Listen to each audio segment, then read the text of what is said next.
This is Kate Stalker interviewing Doug Kolner on July 29th, 2019 in Study Room C at the Monona Public Library.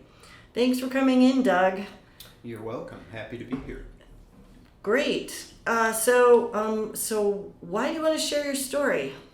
Well, you and I know each other. You asked. I'm happy to help.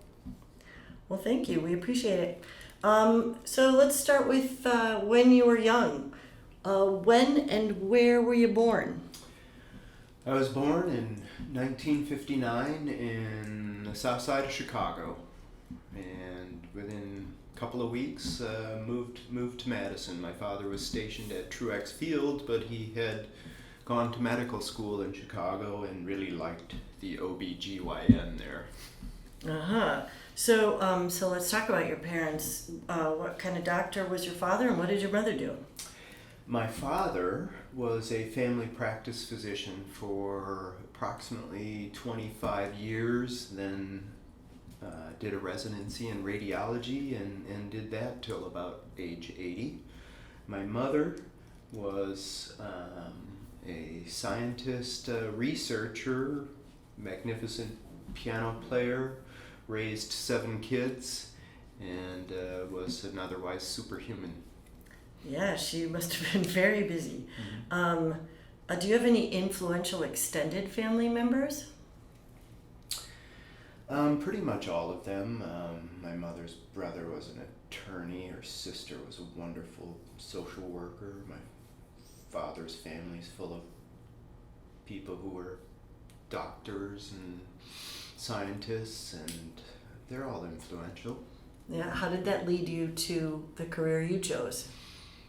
Growing up on the academic west side of Madison, I enjoyed being around people who, lived in the world of ideas, really, and had many a party at our house that was just filled with academics, and watching them exchange ideas and the way that they had civilized conversations about issues was very influential in my life. Wow, and what did you choose for a career? I followed my mother into the field of bacteriology and became a microbiologist. A lot of that had to do with the fact that genetic engineering was starting to be truly enter its golden age. And I knew that most of genetic engineering was done inside of bacteria, and I thought that's a great foundational start, and that's what I did my undergraduate in, especially here at the University of Wisconsin, which is one of the top 3 bacteriology departments in the world. Well, and that led you into the business you started. Yes, I worked in the world of genetic engineering in various labs, mostly in technology development, ways to clone faster, sequence DNA faster, dig genes out of DNA faster. I did work in the world of, some people call it Frankenfood, transgenic cotton and corn. And I found that the people making the money were on the carpeted side of the laboratory, and I decided I wanted to break out on my own and do something. And I found that the people who made the picks and shovels for genetic engineering were the ones who were doing okay, at least in the shorter term. It takes a long time to pull a gene out of something and make it useful, if it even is or can be useful. And I ended up starting a company that makes labels for people who do genetic engineering. Pretty simple, really non controversial. Just we went through hundreds of tubes a day, and scrawling on them with a Sharpie was not very expeditious. And I always thought that in this modern day and age, we should be able to have electronically imprinted labels, ones that everybody could read when you pulled that little tube out of the freezer instead of having to decode someone else's scribbles. So that's what I do. I sell labels to people who do genetic engineering. And you do that from your home in Monona? I do that from my home in Monona. Well, lucky you. I feel very lucky. Other than scientific discussions, what other things did your family do together when you were a child? Did you have family hobbies or interests? There was a lot of music in our household. Everybody played instruments. My mother, of course, made us all take piano lessons, but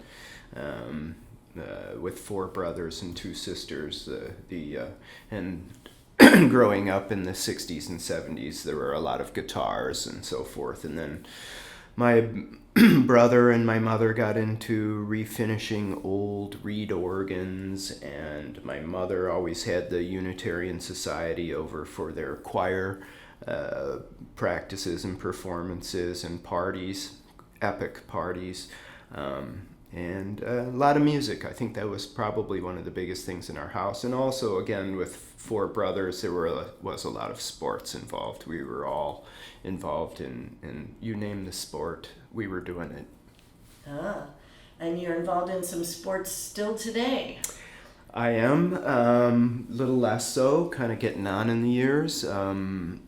Today, the only sport that I go out of my way to actually participate in is ice boat racing. I've built them, many of them, and I continue to build parts, and I continue to race. And Madison, being sort of the ice boat center of the universe, it was natural for me to find the great historical figures and learn from them and have a great time doing a very unique and interesting sport.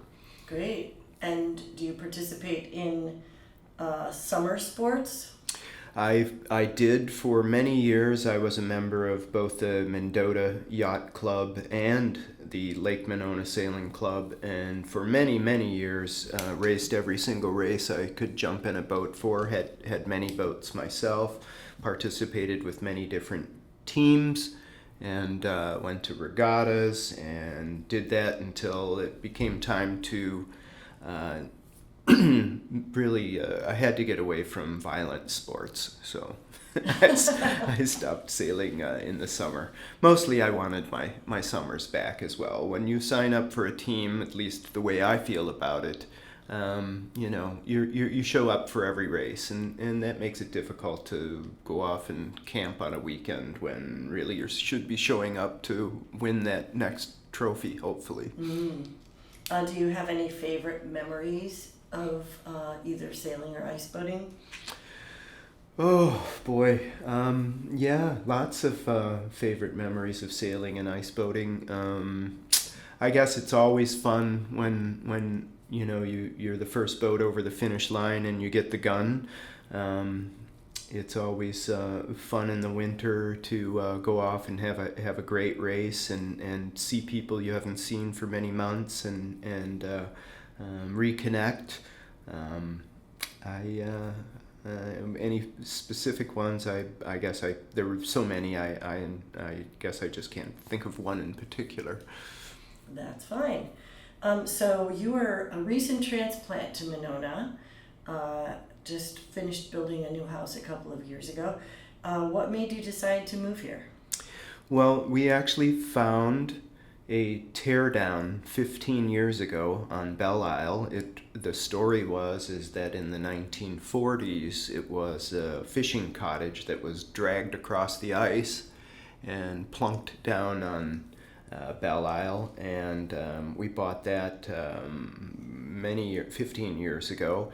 And after the kids were finished with college and out the door, we sold our regular home in Madison and tore down the cottage and built with a towhold on the water. Felt pretty fortunate to be able to do that. Usually that takes way more money than I'll ever make. Did you have any expectations about Monona before you moved here, and if so, were they met?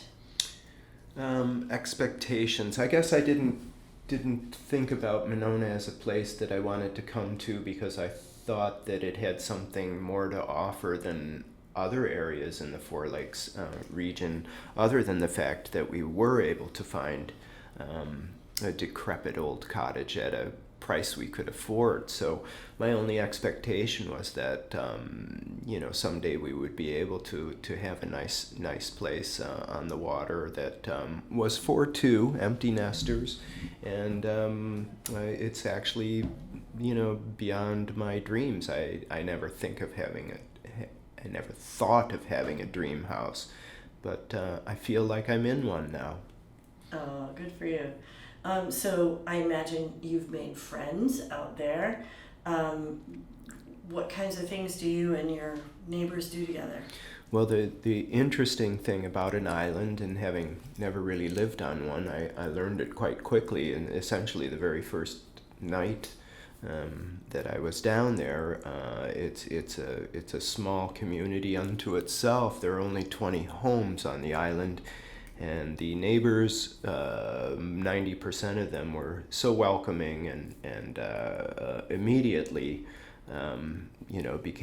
became part of our life, and it's been positive since then. And that's I find that a little bit unusual. You almost have to reach out to know your neighbors in other situations, but on the island, everybody has to go right by your door, essentially, in and out the island. So we got to know each other, and we actually socialized together, and have had a lot of adventures and continue to do so.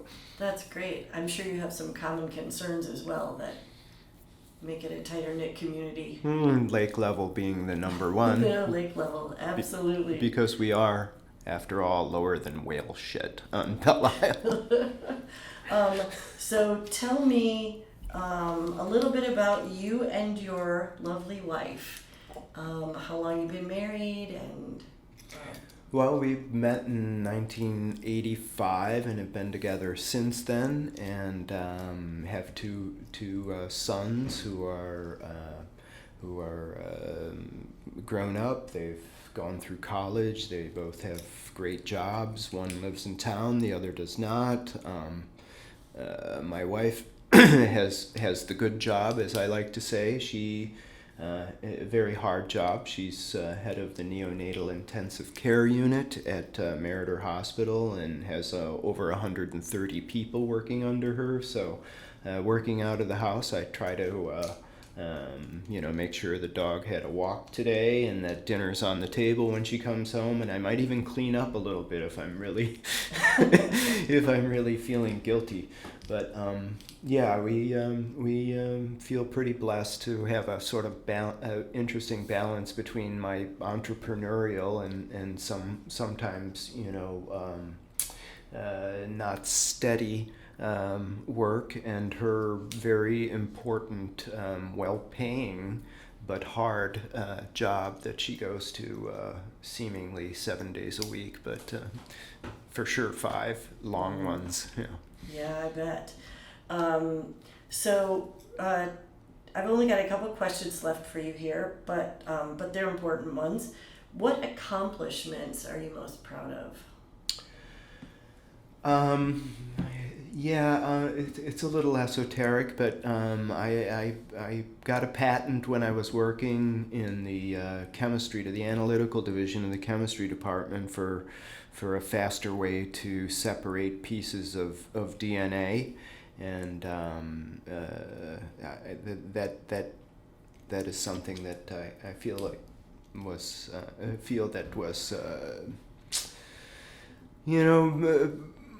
I had always wanted to invent something. I grew up reading books about Thomas Edison and so forth, so that sort of thrilled me that it actually turned into a patent. That was through the university, though, so it wasn't without a lot of help. You really, most of us, if we have success in life, have had some help somewhere along the line, and that was what I feel is something that I like to think about as